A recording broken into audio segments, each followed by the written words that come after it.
Just at the right time, because the 7-man lead group, it was 8, remember, Lanfranchi's gone now, the 7-man lead group is just coming up to the Giro competition, the sprint within the race, and this looks like Daniel Righi for Lampre, who's having a go for this one, but Pospeyev is right behind him, and Righi on the left-hand side is still there, but Pospeyev is coming up very fast. I don't think either of them got it.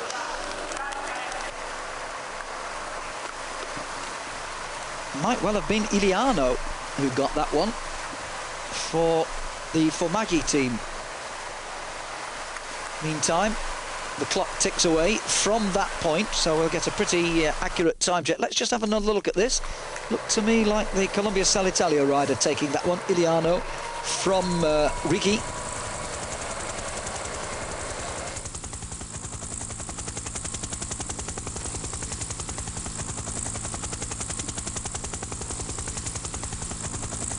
Possibly Pospeyev in third place. I don't think that will upset things in the Giro competition. 2 minutes 26. Thank you very much indeed, sir.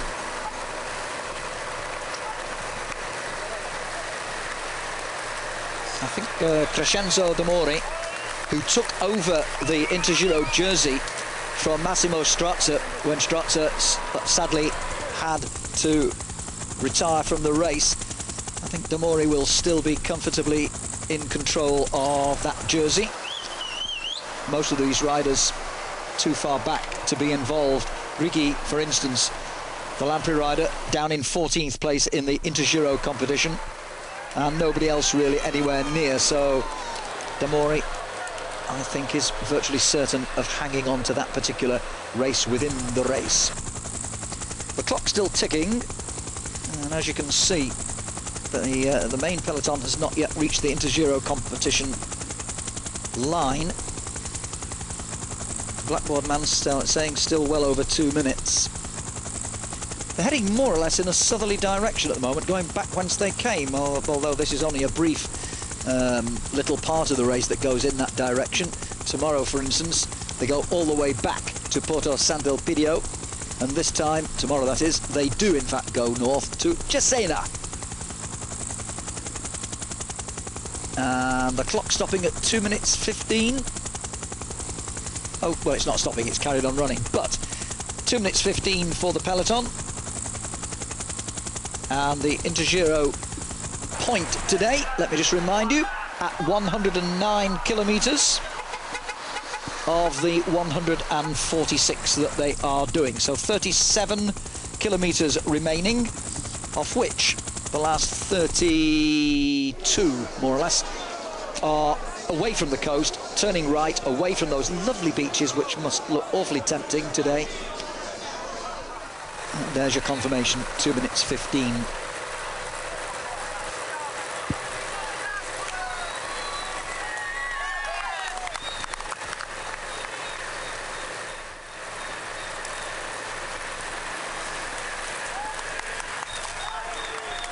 Yes, I mentioned that new race down in the southeast corner of France.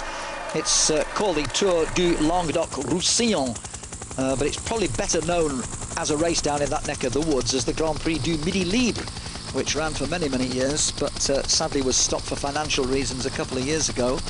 But it's now been revived and been given a new name, and it's being run by ASO, the Amore Sport organisation, who run the Tour de France and have many races like Paris-Roubaix, a lot of the classics in their portfolio, so to speak.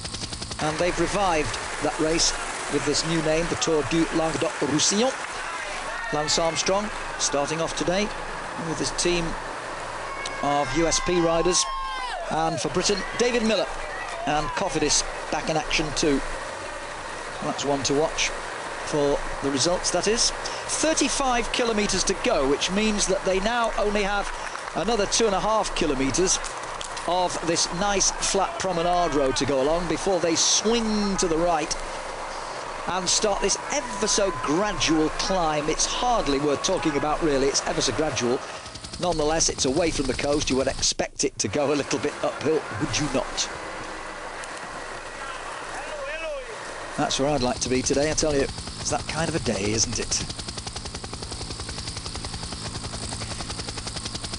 And the sea, a beautiful colour of blue, or azure, as the Italians would have it said. And those breakwaters, of course, making the beaches much more safe. They break the water, stop the huge waves piling in onto the beaches. Many resorts have breakwaters like that. Here's an interesting little one to show you how Damiano Cunego rates, in recent times anyway, so far as young riders who've taken the leader's jersey are concerned. We've gone back as far as 1975. There have been others be earlier than that, but just for the sake of argument, over the last 30 editions of this tour, Damiano Cunego is the fourth youngest within that time. Guido Bontempi was only 21 when he took the lead back in 1981, and Giuseppe Saroni, who went on to win the Tour, of course, Laurent Fignon too, both only 21 years of age when they first held the pink jersey of race leadership. And Roberto Visentini, now there's an interesting rider. He was still only 22 in 1980, and of course in 1987 he was the darling of the Italian crowd when he was in the same team as Stephen Roche, or should it be Stephen Roche that was in the same team as Roberto Visentini. And Visentini was the race leader until Roche took it from him, and the Italians did not like an Irishman taking it from their own hero. What a terrible time that was, but Stephen persevered. And there's the youngest guys in this year's race. I mentioned several days ago that we had three 21-year-olds. Well, there they are, Janetti, Gilbert and Vaugrenard. And Gilbert particularly is being rated by the French people as a possible big name in the future. Philippe Gilbert, he's a Belgian, but he's riding for the Française des Jeux team. Janetti, he is technically the youngest, just by a matter of a few weeks. First year pro as well. How about that? 21 years of age. You've only just turned professional, and your team, Domino Vacanzi, say, hey lad, would you like to ride the Tour of Italy? Whew, it's enough to take your breath away, isn't it? 21 years of age, eh? Well, he's still in there fighting, and Philippe Gilbert, who won the Tour Down Under at the start of the year, and finished 14th in Milan-San Remo too. That was a pretty good finish for a 21-year-old, being touted as a possible future Belgian star. We shall see, as I always say on these occasions. There you are. Well, we'll not be seeing too much of that again for the rest of today, because the rider's turning away and heading for the stage finish. That stage finish around about 30 kilometres away in Ascoli Piceno, and we'll have more of these riders' progress after yet another short commercial break.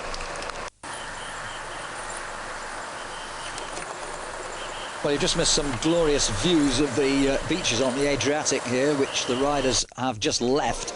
They've just turned off the promenade, inland, and heading for the stage finish in just about 18 miles from now. The time gap's still summing over 2 minutes, and the chase right now does not seem to be all that amazing.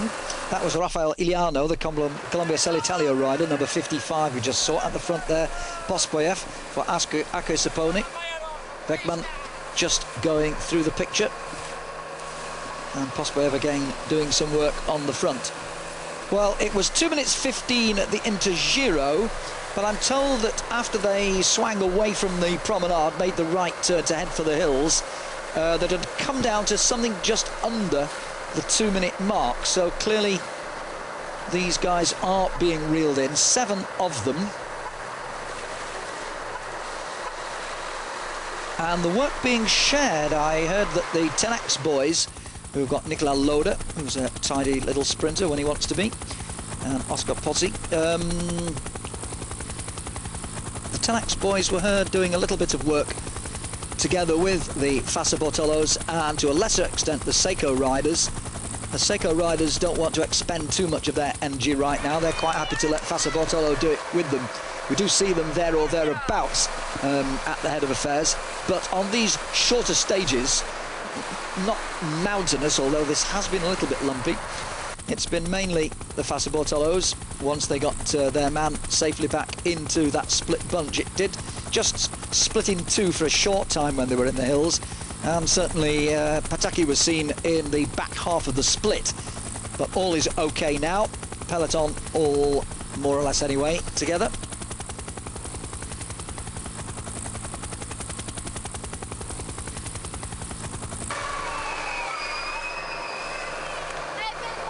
Well, whilst I've got a chance, I'll just say a quick thank you to someone I mentioned the other day, Danny Pollock, from the Gregarios.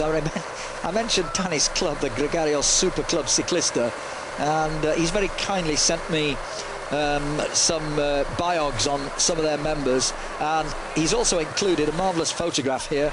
I've got it in front of me, a photograph of Paolo Bettini, world #1, and of course the World Cup winner, and he's holding up his honorary membership card, suitably laminated to protect it from the elements and everything, to show that he is an honorary member of this Northwest London club.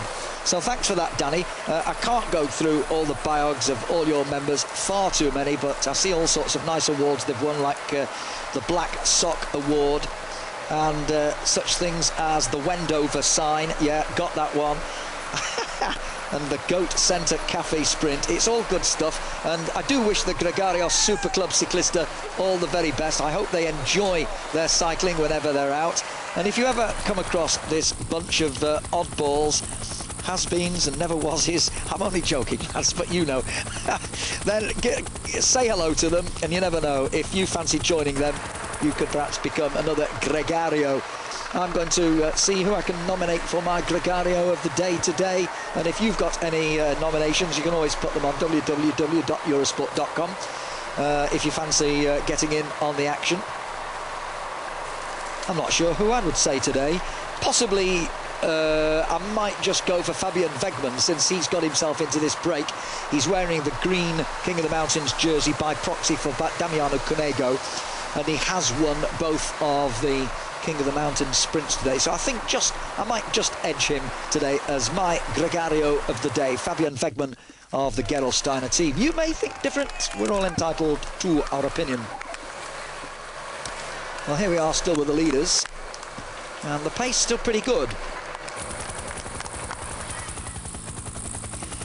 This gradual drag to the finish, I have to say, it is really so gradual that the riders really won't notice it at all after the lumpy bits that they've been through on the early part of today's circuit, when they went inland from the coast and then back again to the coast. They really did go up some quite lumpy territory. But this final drag from sea level to 150 metres, which is about 500 feet, it's a mere bagatelle to these boys. Nothing at all. Would be for me, I tell you. But you don't want to know about ride problems. Incidentally, I mentioned Lance Armstrong and his US Postal Boys. Everybody anxious to know what's happening to the USP team next year, because US Postal, as the Postal Service of America, have said that they're not going to sponsor the team next year after several years of backing them with zillions of pounds, well, a few million anyway. And they've said they're not carrying on at the end of this year. Well, Johan Bruneel, the Director Sportif, has actually said that they do have a new sponsor, and he's teasing the press here. 1 minute 6, so it has come down quite considerably. Johan Bruneel has said that yes, we do have a new sponsor for 2005. It's more or less signed and sealed. We can't tell you who it is yet, but you can expect an announcement presently. And he did say that one thing is for certain, and this is a quote I can give you. He did say that you can be assured that when Lance Armstrong sets off from the starting gate in the prologue time trial of this year's Tour de France, he will know who his sponsor will be for 2005. And that tells me two things. That tells me, first of all, that Johan Bruneel is very positive about who the sponsor is going to be, and it also says, by implication, just to confound those who have suggested that maybe Armstrong will retire, that he won't. He's saying Armstrong will know who his sponsor will be for 2005. That sounds a very positive sign, doesn't it? That Lance Armstrong, win or otherwise a 6th Tour de France this year, will be carrying on in 2005.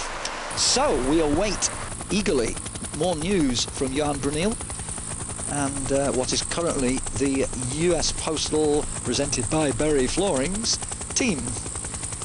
There's a lot of American teams now who are doing that. They've got a sponsor and a sub-sponsor, and it's so-and-so presented by so-and-so, which is a rather strange way of doing it, isn't it? It's certainly a mouthful for commentators, I tell you. You can hardly get all of that in as the riders are flashing past you.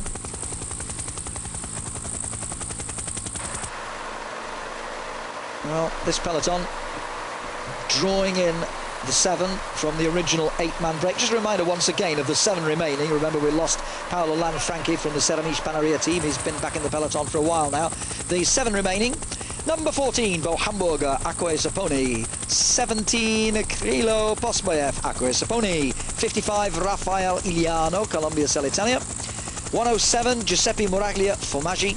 118, Fabian Weckmann, Gerolsteiner. 128, Daniel Riggi, Lampre. And 168, Oliver Zaug, Saunier Duval. And of those, Fabian Weckmann is the highest placed on general classification, 6 minutes and 43 seconds down on Daviano Cunego, so there were never really any great threat to the leaders, the leading few on the general classification, and it's just a question of whether the sprinters can get it all together and give us a grandstand finish when we get to Ascoli Piceno. It's another of these old cities. As well, it's a large town, if not a city. It's a walled town or city with a central piazza like most of the towns. 25 kilometres to go. And it comes to life with a Mardi Gras, which is one of the biggest events and most flamboyant events in this part of the world in Italy, once a year. And if you go there in July, specifically the second Saturday in July, well, that's the middle of the Tour de France, really, so it's a bit of a hard one to choose that, or the first Sunday in August, they have what's called the Quintana, which is a medieval festival incorporating a spectacular joust.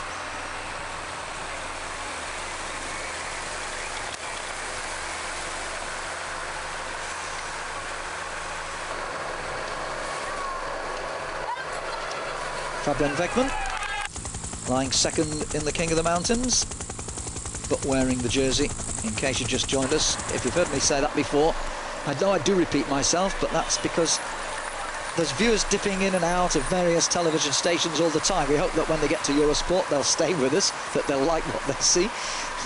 But for those who perhaps have just found us, the green jersey being worn by Weckmann on behalf of Cunego, although he has closed the gap quite considerably.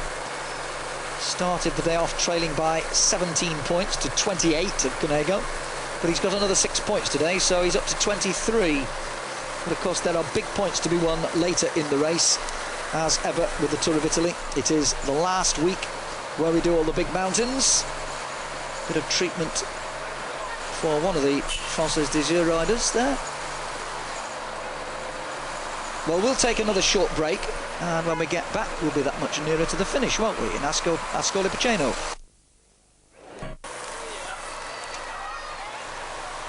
Well, this is the back of the peloton, which is now within 58 seconds of the 7 leaders as they get ever closer to the finish in this lovely old Roman town of Ascoli Piceno.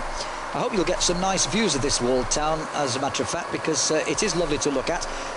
It's almost completely surrounded by 2 rivers, the River Tronto and the River Castellano, and the riders are going to approach it from the north end of the town, and they're going to skirt round to the west side of the town and then curve back on themselves before coming in from west to east, coming in through the gate, which is, well, one of the gates anyway, which is the one of the entrances to the town, underneath the Porta di Mina, and then a slight swing to the right, and then pretty well straight in for the last 900 metres to more or less the main square in the centre of the town, the Piazza Arringo. There's the 7 leaders from the original 8-man break.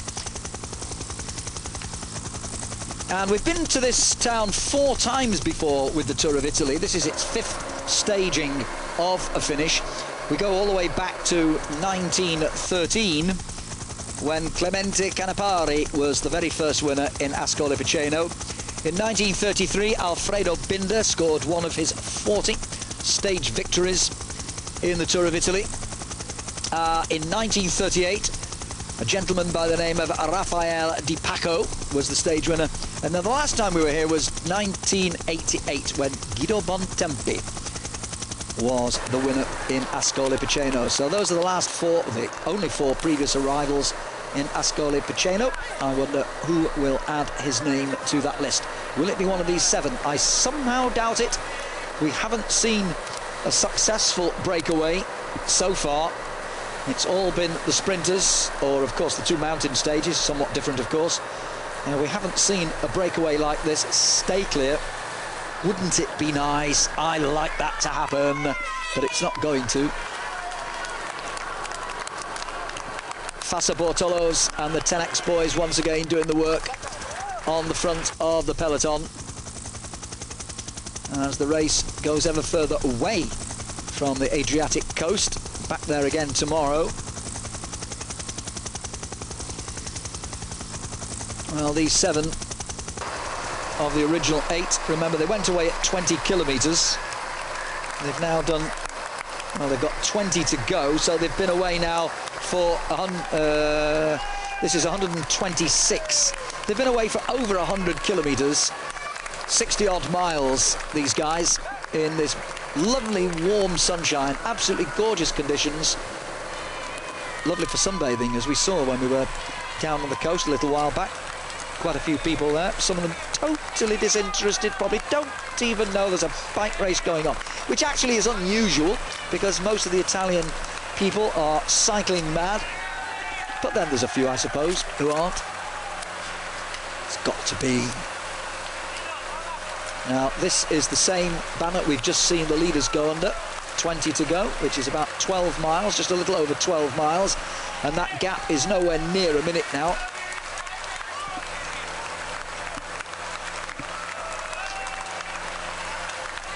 Oh, the Lotto Domo rider you just saw going through your picture was Nick Gates, one of the Australians in the race this year. Quite a few of them too. Riding for Robbie McEwen. I didn't catch it clearly, but I'm just wondering whether it was Nick Gates who gave Robbie McEwen that illegal hand sling the other day when he finished second to Pataki and was ultimately relegated to last place in the lead group for being given a hand sling in the last kilometre. Definitely not allowed, but I wouldn't put it past Nick Gates and Robbie McEwen to have cooked that one up themselves, although really they should know better because there are so many cameras viewing this race. You've got 3 or 4 at ground level, you've got the helicopter one of course, and it was almost bound to be caught on camera one way or the other, wasn't it? And sure enough, there it was. Naughty lads, naughty lads. Nearly 3 hours of racing. As I said, this is one of the shorter stages. The longest one is stage 15, and that is 234 kilometres compared with this one, which is 146. Quite a difference. Well, these 10X boys must be doing this for a purpose, and they must feel that they have a chance of getting one of their men up in the sprint, although if you look through the results of all the sprint finishes, you will see that Klemenchik and Loda have occasionally made it into the top 10, but they've never seriously troubled the front guys. Nikola Loda's had a couple of reasonable places, and his teammate I just mentioned has also had one, Zoran Klemenchik, the Slovenian. But they would have to put on something really exceptional to come out of this with a stage victory, in all fairness.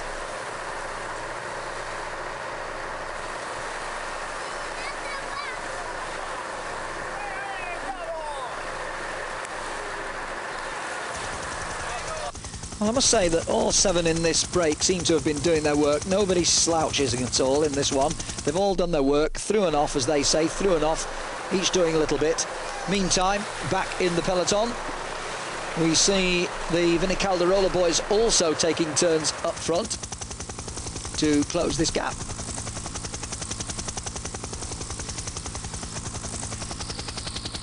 Well, as the camera pans back, there you will see that's definitely little more than half a minute now. And there you see one of the many roving reporters. They can even do interviews now, can't they? I'll tell you what, I wouldn't like to be giving an interview. If I were a top bike rider and somebody thrust a microphone under my nose, what do you think of it so far? I'd be inclined to tell him precisely what I thought of it.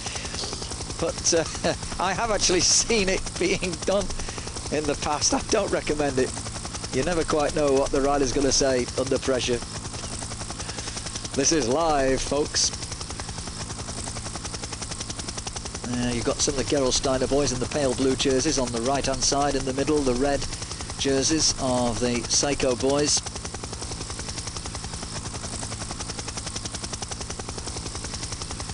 And a very colourful sight the peloton is these days. Lots of domos. They've got 3 or 4 of them up front there. Whoops.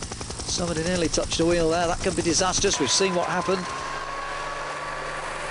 to Freddy Gonzalez a couple of days ago when somebody touched a wheel. 30-odd riders were either brought down or delayed. In fact, Charlie Wegelius was one of them. The Brit lost quite a little bit as a result of that melee. Lost nearly 6 minutes, Charlie. Finished 129th and is now down to 65th on general classification. Better luck in the last week, Charlie. Still doing well, though.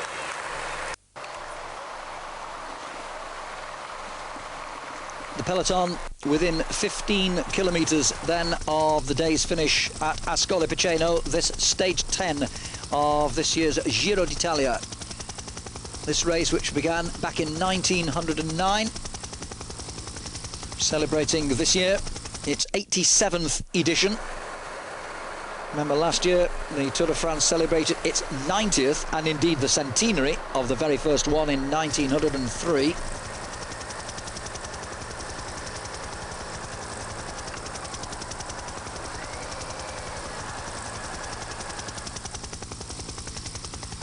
Well, let's just go up to the front again and see who's setting the pace here. It's still mainly the Fassa Bortolo team, this very strong, powerful Italian team built entirely around their sprinter, Alessandro Petacchi.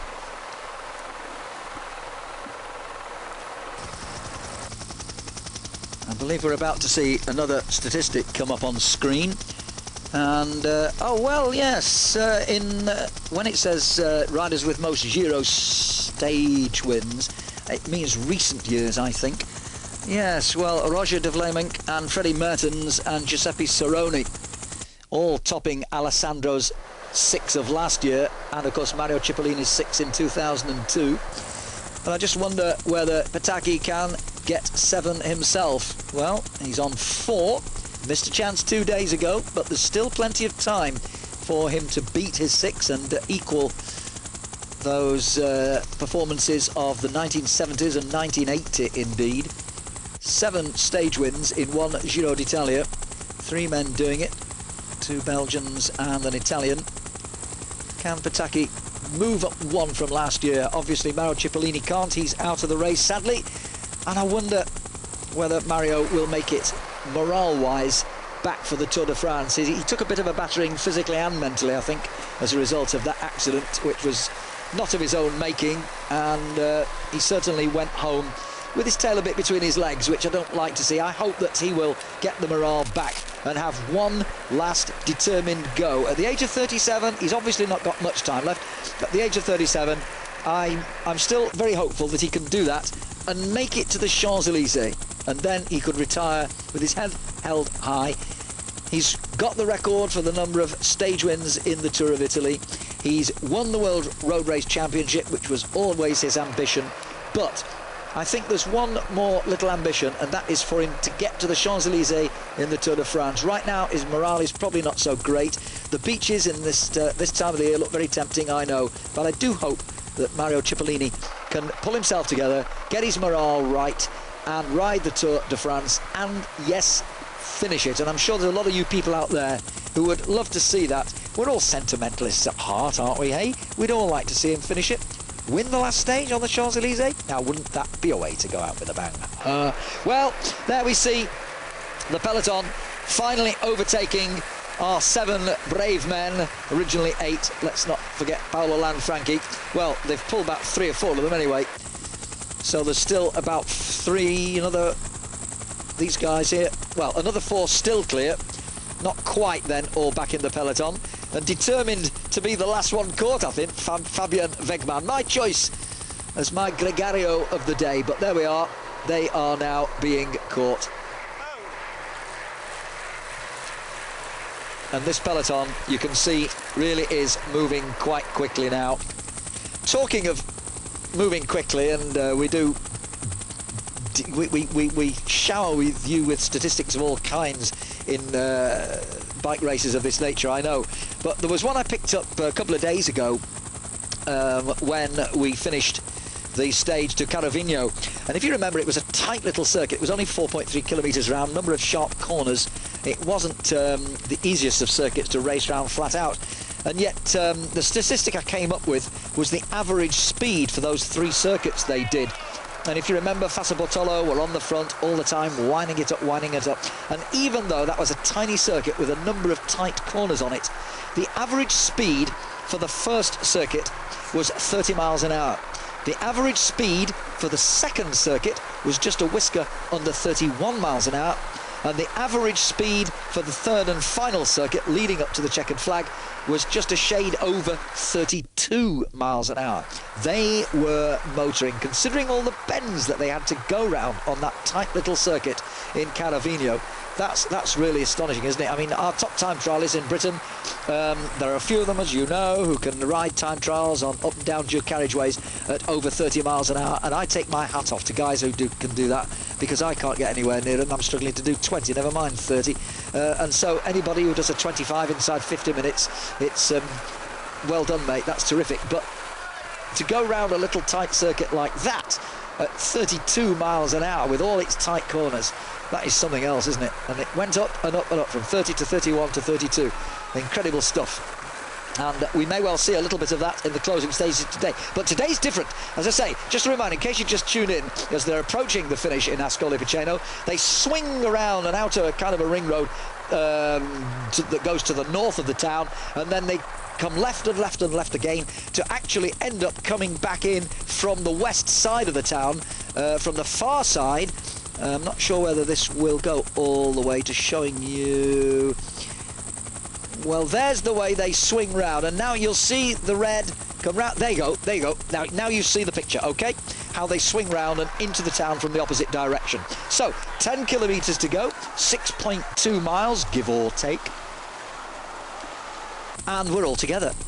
And obviously right now the Fassa Bortolos will try to keep this as intact as they possibly can, and those sprinters who have got teammates to help them will try to make sure they're on the right wheels. Quite a contrast, isn't it, between those riders who like a lead-out train. Pataki and Cipollini are probably the 2 best-known sprinters for doing that, and those who don't seem to need one. Eric Zabel is another, of course, not here, but we'll see Eric Zabel in the Tour de France. But then there's people like Baden Cook, who we're almost certain to see in the Tour de France, and of course Robbie McEwen, and Freddie Rodriguez, who won 2 days ago. They seem to do it without their own train. They just find the right wheels, and they do it all by themselves. 2 very distinct kinds of sprinters in these situations. There's the race for the cyclamen jersey, or the purple jersey. Purplish, isn't it? The points classification. Alessandro Pataki, he's got 25 points times 4 for his 4 stage wins, plus other points for minor placings. Well clear then of Robbie McEwen. And let's not forget Olaf Pollack. Damiano Cunego got his points mainly with 1 flat stage win, 1 mountain win, and 1 second place mountain win behind Gilberto Simoni, his team leader. Olaf Pollack, we haven't spoken much about him lately, and I don't think we should leave him out of the equation today. This could well be his kind of a finish. He's had a couple of second places. He's had a 3rd place, which was originally a 4th, but then McEwen got demoted, and so Olaf Pollack got up to 3rd place to help him into 3rd overall in the points competition. And also, let's not forget too, he was 2nd in the prologue time trial. Seems like a long time ago now, behind Brad McGee. So Pollack, I suspect, might well come into the equation. Watch out for the pale blue jerseys of the Gerolsteiner team. Don't confuse them with the slightly darker blue jerseys of the Denardi team. That's the team which has the one British rider in the race, Charlie Wegelius, and their main man, of course, is Sergei Honchar, who was 4th here 3 years ago, 7th last year, He also had another 7th and 10th since he's been riding the Tour of Italy. Now, what are we watching here? Just a little bit of... well, I'm not sure what that was. It might well just have been that two rival riders were just wishing each other the best of luck. I'm not sure. And our camera picked that out for some obscure reason. There might have even been a bottle pass, which is quite legitimate. Not often that you see rivals giving each other bottles, has been known. Great Gino Bartali and Fausto Coppi, who were tremendous, deadly rivals on the bike, particularly just after the war. They did, on occasions, swap bottles between each other. Good luck, mate, they said. May the best man win. And they had some amazing battles, the stuff of legends. And of course there's now that great bike race in memory of them both, the Coppi and Bartali. It's a 5-day stage race, always attracts a good field in memory of those two great men, heroes of Italy. Well, we're getting down to the nitty-gritty now, 7 kilometres to go.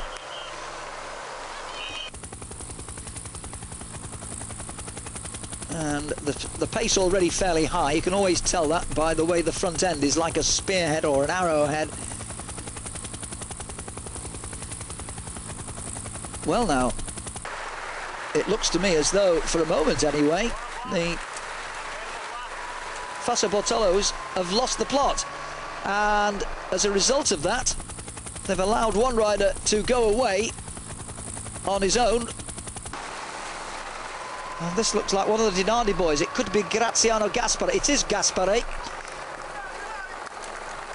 So all of a sudden, it seemed to me there, it was about that point when I suddenly thought, where are they all? Where have they gone? They're supposed to be controlled. I just said a moment before how the arrowhead meant the speed was high, and then even as I said that, famous last words, commentator's eye, it dropped off, and suddenly Gaspare was off and away. He spotted that ever so quickly. I don't think he's got it to make a race-winning break out of this. 6 to go. And Alessio, of all teams, bringing him back. Well, I must say, I didn't quite expect to see the Alessio's doing the counter-attacking. But, well, you never know. They might fancy getting Magnus Backstedt, a la Paris-Roubaix, to the fore. Well, they've got two of them up there. And the Fassa Bortolos lying in 5th, 6th, 7th place on the right-hand side of the road, trying to get back the control of the race, but they're not really having much success here. And Alessio now driving this on. They must fancy their chances of maybe somebody like Magnus Backstedt popping out of the bunch and pulling off a surprise win. What a magnificent win that was for Magnus Backstedt, the Swede who's now an adopted Welshman, winning Paris-Roubaix. Roger Hammond coming in 3rd. Brilliant performance by Roger. Following on Barry Hoban's 3rd place back in the 60s. And so Alessio really banging away here on the front. 5 kilometres to go, just a fraction over 3 miles. Domino Vacanzi also with riders up there. Well, Giovanni Lombardi was one of the riders that Christy Anderson mentioned for Domino Vacanzi, and of course with Mario Cipollini out of the race, he can do his own thing now as we go past what looks like the local football ground. This is the ring road, the sort of bypass which goes around the northern side of the town. Now we've got Brad McGee on the attack. Well, now this is very, very interesting. Brad McGee is a former world pursuit champion, both senior and junior. And once he gets the bit between the teeth, he can be very hard to stop. He won the prologue time trial. He had an incredible 2nd place, which confounded everybody, myself included, up to Montefichino di Macagliano just a few days back. That was an absolutely astonishing 2nd place. He had me fooled. I was looking for Philippe Gilbert, their main man for the general classification. But Brad McGee, who said that he fancied his chances of taking back the pink jersey when they get to the time trial in a few days' time, has decided not to wait and he's going for a long one. Now this is going to bring the best out of the Fassa Bortolo boys, and at the moment they really don't have their act together. Fassa Bortolo with Dario Cioni doing the work on the front there, but he's the only one, and I'm just wondering whether they are a little bit tired after all their exertions, and whether this might be just the time for Brad McGee to spring a surprise on everybody. What's the gap? Let's have a look as the camera pans up the road. Well, it's not very far. It's only about 5 or 6 seconds most, and that's not a lot. But McGee is one of the world best pursuiters. He wants to win the Olympic title in Athens. He won't be riding the World Championships. They take place in Melbourne in a couple of weeks, less than a couple of weeks' time. But as we go past the 3 kilometre to go sign, and we're on the northern side of the outskirts of the town, the chase behind him has still not quite got its act together, although they do, having said that, seem to be gradually closing him down. And it looks as though he may well just have gone a little bit early, and sadly it does come to nothing. And so Brad McGee's bid for glory in the closing stages is now as of nothing. He won't do that again today, I'm sure. And we've now got the pink and purple of the Lamprey boys lining it out. Well, they've got Jan Schwarada, who was quite close a couple of days ago in 5th place in Carovigno, behind Rodriguez, Pataki, Forlan and McEwen. Jan Schwarada without a stage win in the Tour of Italy this year. Could this be his day? How are the legs of Alessandro Pataki after all those lumpy bits on this admittedly short stage, but it's had a lot of ups and downs which might just have taken the speed out of some of the sprinters' legs. We may just see some new faces come to the fore here. Clearly Lamprey think that Jan Schwarada has got the legs. They're now keeping the pace very, very high indeed. We're swinging around 2 kilometres to go, and we're coming towards the western side of the town now. They've got that swing round to the left and left again. There's Cunego in the sorry, that's Pataki, I beg your pardon, in the purple jersey of points leader. So Pataki is right there in around about 10th or 12th place, but they've not got it all their own way this time. They're fighting to keep control of Fassas. This is Matteo Tassato. He's one of the fastest leaders in the closing stages you could ever wish to have. Tassato will do his best as they swing round these 2 left turns they've got to take that bring them into the town through the gated wall. There's a big gate they've got to come under at the checkered flag, and they're just about there now as they come towards the checkered flag. And well, they have now got themselves back into prime position, the Fassa Bortolos. So they must believe that this is going to be a 5th stage victory for their main man, Alessandro Pataki. Coming up to the red kite at 1,000 metres to go, and Tossato swings over. So there's the red kite. They're inside this town now, and it's pretty well straight in to the finish from here on. There are tens and tens and dozens of riders here who've absolutely no chance of making it first across the line. But up front, at the head of affairs, I can see 1, 2, 3 of the Fassa Bortolos. Well, 2 in their normal strip. The purple jersey of Pataki waiting and waiting. I'm just trying to spot Olaf Polak, who I thought might be in with a shout. And also Jan Schwarada is not very far away, lying in about 6th place at the moment as they come round this slight corner towards the finish. And well, it looks like Fassa Bortolo are giving Pataki the clear lead out, but Polak coming on the left-hand side of our picture. Polak coming with a big burst, but Pataki is trying to make it number 5, and Pataki does make it number 5. Well, he got the perfect run in from his teammates, and he's got number 5 of this year's Tour of Italy here in Ascoli Piceno. Well, what can you say? He finished up with no fewer than 15 stage victories in the 3 major tours last year, including 6 in this Tour of Italy. He's now already got his 5th this year. There's still a fair old way to go. The question is, can he get up to 6, or even, dare we say it, go one better and make it 7 before this tour is out? Well, let's have another look at this. The average speed for the race, 40.5 kilometres an hour. That's, well, it's comfortably over 25 miles an hour, which means a very fast run-in, because they were averaging less than that after the first couple of hours.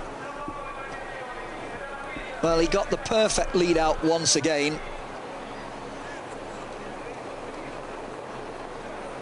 Here goes the last man in the string.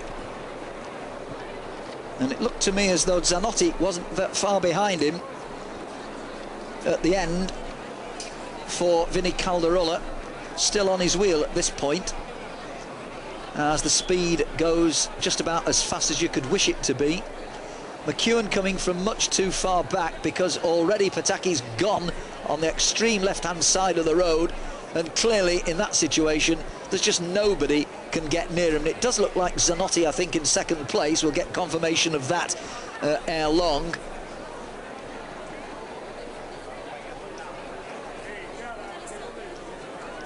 Luca, che ha commentato oggi insieme con Auro Bulbarelli e Davide Cassani, ha detto: una potenza così è incredibile, non ce n'è per nessuno. Grazie Danilo. Oggi avevamo parlato la mattina di aspettare di scollinare